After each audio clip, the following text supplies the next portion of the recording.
and that I can exert an influence in my own community that will end that inspiring task. The scene we just showed you is how many freshmen portray themselves in Creed Speaking event. You only get one chance, usually, at Creed Speaking event, so that one chance can make it or break it in terms of placing. So you gotta get it right exactly. And that sort of pressure is what causes many people, such as myself, to just completely blank out when they first enter that judging room and just ramble on the creed, not stopping at all for any emphasis, and you probably will end up skipping a line or two. The saving grace for me was the questions, but that won't carry you to getting first place in Creed Speaking. You need to practice the creed as well as your questions if you want to be as impactful in your presentation as you can possibly be, which is the main focus of this video. Creed Speaking is a great way to practice your public speaking. Basically, you're just reciting what you've already been practicing in class for the past 3 weeks, and you're saying it in front of a judge.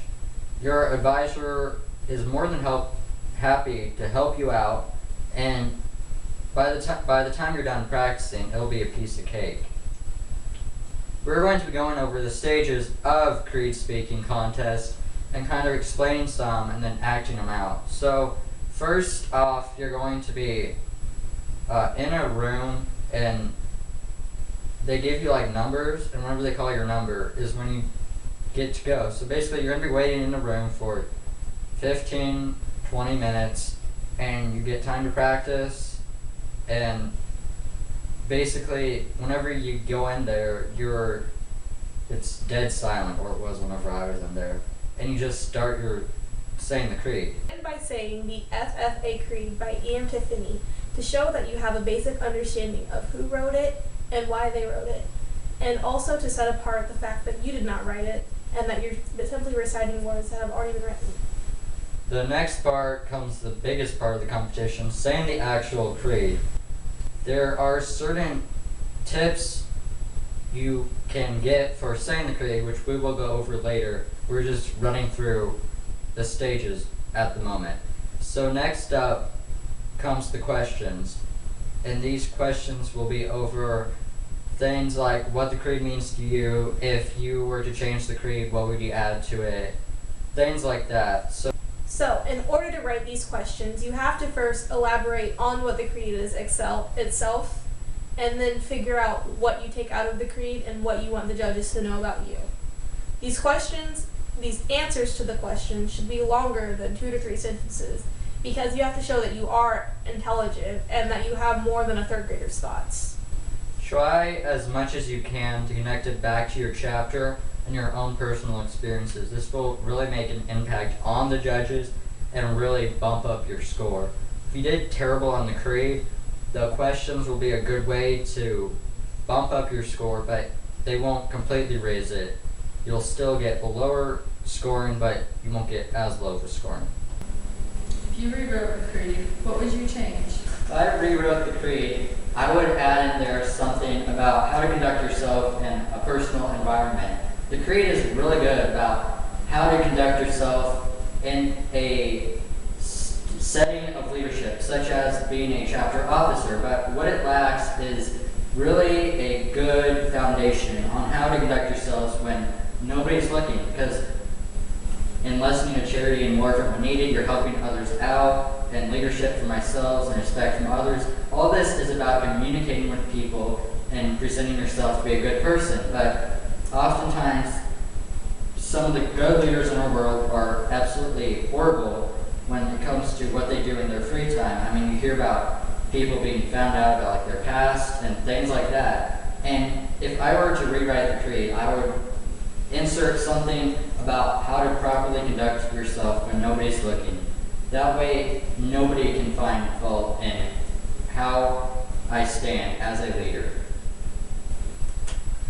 Monotone voices are not the best way to convey yourself while saying the creed. However, in the rising and lowering of your pitch, you must make sure to have control so you don't sound like a crazy person. So you don't sound like a crazy person. The second thing to consider is pacing of your words. You don't want to ramble on and ramble on. You want to kind of have a rhythm to your speech. Another thing to consider is which words you emphasize. You want the judges to know that you know the creed and you know what the creed is supposed to come across as, and you're not simply reciting a bunch of words. Fourth thing to pay attention to is your posture. By showing up to contests, you may think that you've already shown a care for the creed, but if you're standing up there in front of the judges, shuffling around your feet, wringing your hands like you're spacing out up there, you aren't going to show as though you truly care about the creed. In order to show that you care about the creed, you need to have a formal posture and use proper hand movements and proper feet movements in order to show a sincere care for what you are saying. A fifth thing to think about is your emotions. If you're saying the creed and you're excited about it, you should always be smiling and always be using facial expressions to express your feelings. I believe in the future of agriculture, with a faith born not of words, but of deeds, achievements won by the present and past generations of agriculturalists, and the promise of better days through better ways, even as the better things we now enjoy have come to us from the struggles of former years. I believe to live and work on a good farm, or to be engaged in other agricultural pursuits, is pleasant as well as challenging. For I know the joys and discomforts of agricultural life, and hold an inborn fondness for those associations, which, even in hours of discouragement, I cannot deny. I believe in leadership from ourselves and respect from others. I believe in my own ability to work efficiently and think clearly with such knowledge and skill as I can secure, and in the ability of progressive agriculturalists to serve our own and the public interest in producing and marketing the product of our toil. I believe in less dependence on begging and more power in bargaining, and life abundant and with enough honest will to help make it so, for others as well as myself, and less need of charity and more hurt when needed, and being happy myself and playing square with those whose happiness depends upon me. That American agriculture can and will hold true to the best traditions of our national life, and that I can exert an influence in my home and community, which will stand solid for my part in that inspiring task.